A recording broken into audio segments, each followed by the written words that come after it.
Okay, so here we are. I've just started my simulation.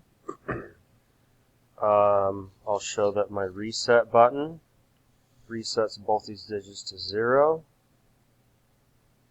And then I'll hit my next button to start counting up.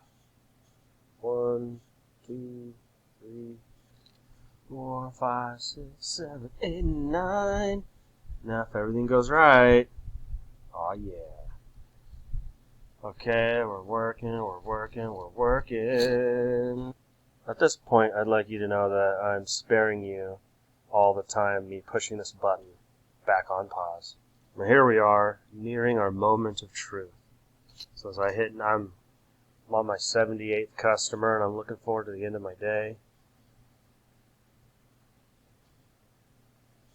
And I push next, hit my next customer, I push next. And now, what happens if I try to take another customer? Which customer should I take next? Let me hit next and find out. Oh, still customer 80, huh? No matter how many times I hit next? Okay. Well, let me see what happens when I hit reset.